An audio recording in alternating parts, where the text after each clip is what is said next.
His breath was a soft caress against my skin, his hands gentle, yet firm, as they drew me into his orbit. Lily stood close, her lips parted just a fraction, her eyes dancing with a quiet, unspoken desire that pulsed in the air.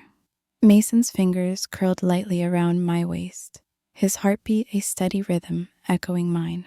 I turned to Lily, my hand brushing delicately along her wrist, the space between us alive with a tender, unspoken spark.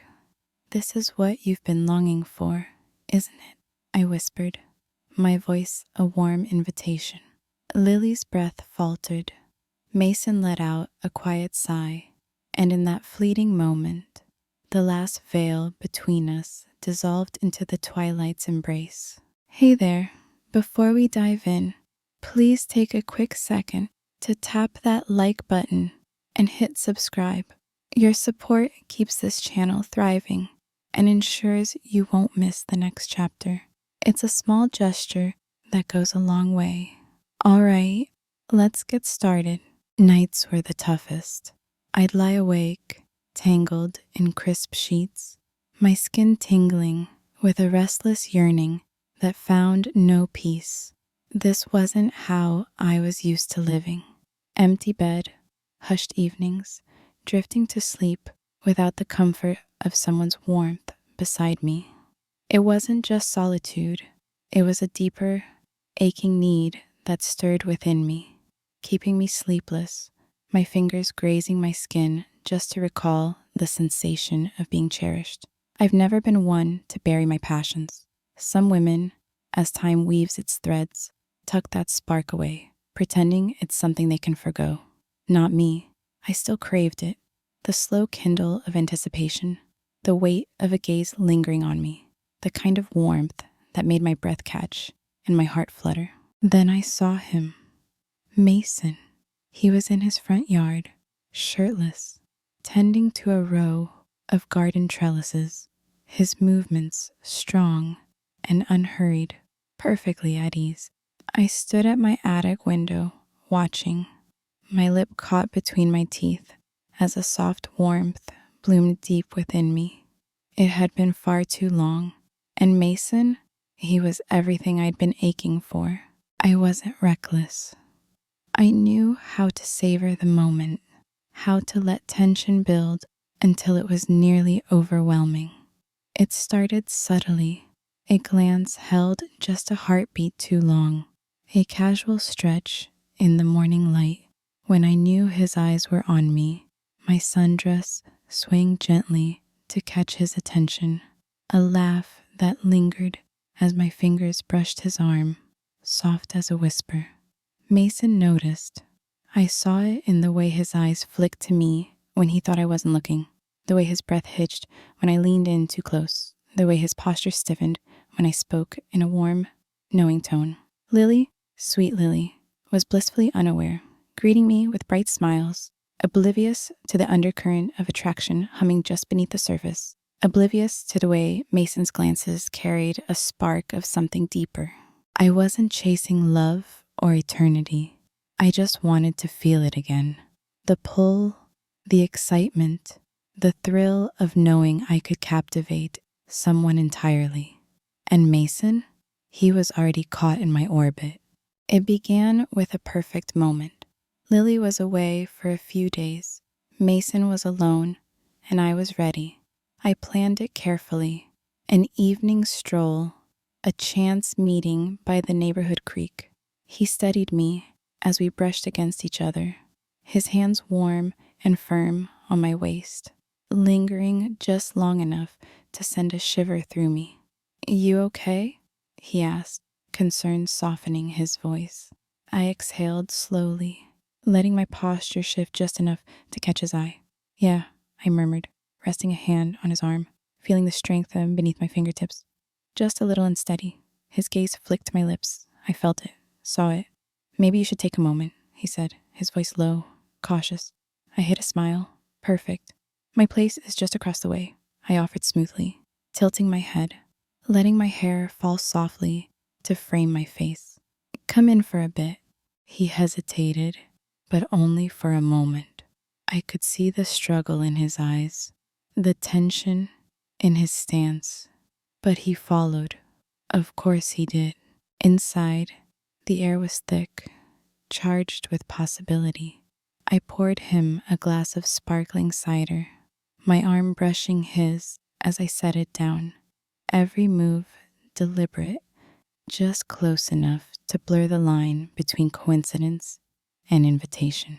Leaning against the breakfast bar, I sipped my own drink, letting my dress shift slightly as I crossed my legs. His eyes dipped just for a second, and when they met mine again, the hesitation was gone. "What are we doing here?" he asked, his voice tight, torn. I smiled, setting my glass down. "Whatever feels right." The space between us melted away in an instant. His lips found mine, warm and eager, his hands pulling me close, holding me against him. I sighed into the kiss, my fingers threading through his hair, tugging gently to draw a soft sound from him. His touch was everywhere, my waist, my shoulders, moving with a longing that sent warmth flooding through me.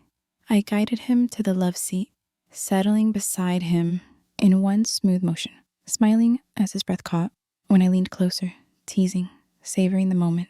"This is wild," he murmured against my ear, his voice sending shivers down my spine. I laughed, leaning into him, my heart racing as his touch grew bolder. "Then pause," I teased, knowing he wouldn't, he couldn't, and as we lost ourselves in the moment, I knew this was exactly what I'd been longing for. I wasn't about to let it fade. One time wasn't enough, not even close. That first evening lit a spark in me, a warmth I hadn't felt in years. The excitement, the connection, the way my heart raced. It was everything. And Mason, he was just as enchanted. The next time, I didn't bother with excuses. A single text, "Come by." And minutes later, he was at my door. No hesitation, no regrets.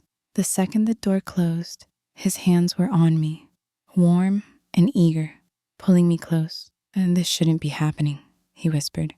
But his lips were already brushing my neck, his fingers slipping beneath my blouse. I smiled, tilting my head back. "Then why does it feel so perfect?" He sighed, pulling me closer, and I laughed, breathless, reveling in the rush, the way he couldn't resist me. We never lingered in one place.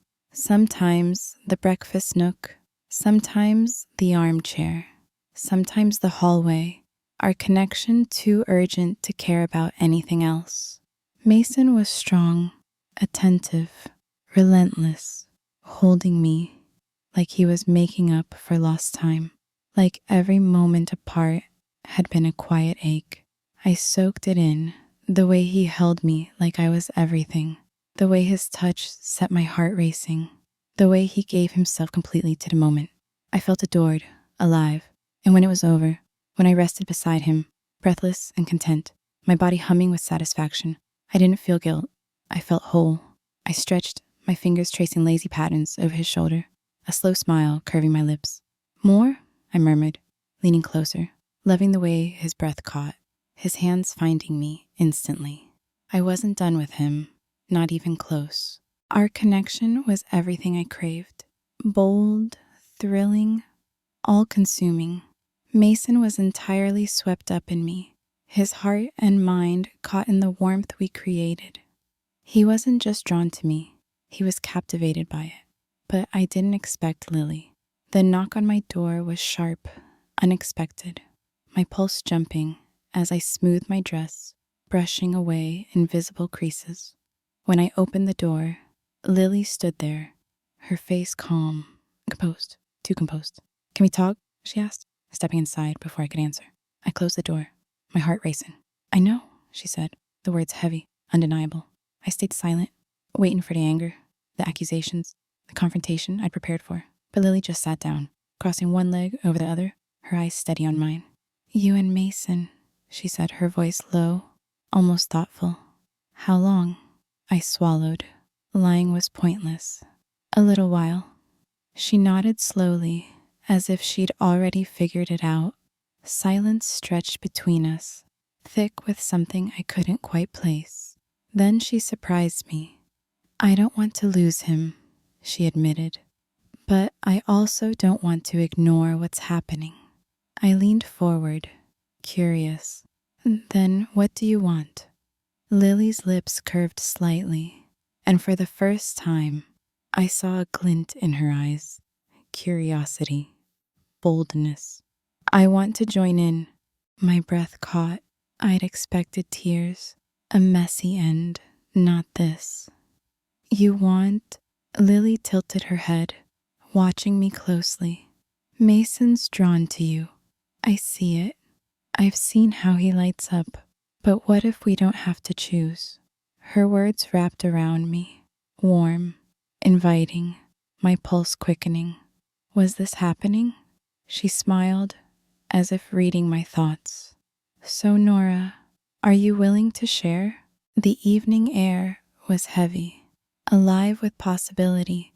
As the three of us sat in my softly lit sunroom, Lily leaned back on the wicker sofa, her fingers tracing idle patterns on her knee, relaxed but intrigued. Mason sat between us, his eyes shifting, uncertain but undeniably curious. I reached for my glass of sparkling water, taking a slow sip. "Tell me, Lily," I murmured, my voice soft and welcoming. "What is it you're seeking?" She turned to me, her lips parting slightly. "I want to understand," she said. "I want to feel what he feels with you." Her fingers brushed the arm of the sofa, her gaze locked on mine. An invitation, a challenge. I had no intention of turning away.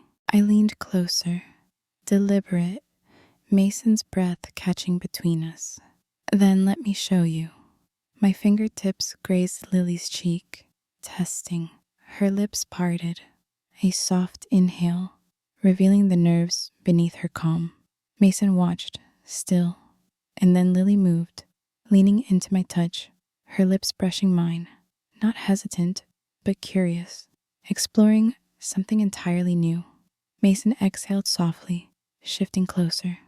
I deepened the kiss just enough to tease, letting Lily feel the gentle warmth of connection. She leaned into it, her fingers tightening on my arm. Mason couldn't hold back any longer, his hands finding my waist, his breath warm against my skin. I smiled against Lily's lips, pulling back just enough to glance at him. "Enjoying this?" I teased. He sighed, his grip tightening as he kissed me with that familiar warmth. But this time, Lily was there, her presence adding to the excitement. Our hands intertwined, our breaths blended, every touch sparking something new, something unspoken. Lily's fingers brushed Mason's shoulders, her curiosity growing into confidence. I turned to her, watching the way her breath quickened when my fingers traced her arm. "I think you're liking this more than you thought," I murmured, smiling. She didn't deny it. We moved together, an instinctive rhythm taking over. A shared connection none of us had expected, but all of us embraced. Mason's hands guided, steady and sure, as Lily and I explored, learning each other's rhythms, each other's responses. There was no hesitation now, just a perfect, joyful connection, a wave of shared warmth that left us breathless. And the best part? It was only the beginning. Morning light filtered through the shutters, casting soft shadows over our tangled limbs. The sheets held the warmth of our closeness, a comforting blend of us. Mason stirred beside me, his hand resting on my hip, familiar and grounding. Across from me, Lily stretched, her fingers brushing mine as she let out a soft, satisfied hum. I smiled. No guilt, no regrets, just something real, something right. Lily turned to me, a playful smile tugging at her lips. "So," she murmured, her voice still heavy with sleep, "I think I see why Mason's so enchanted." Mason chuckled, pressing a kiss to my shoulder before pulling Lily into his chest. "Unexpected," she added, her fingers tracing lazily down his arm, "but absolutely perfect." And it was. We'd rewritten the rules, created something that was ours alone, not a secret, not a betrayal, but a connection, a shared joy that belonged to us. As I lay there, the warmth of their presence beside me, satisfaction humming through me, I knew one thing for certain. This was exactly where I was meant to be. That's it. No regrets, no looking back, just three people who found exactly what they were searching for. Now, let's see where this journey takes us next.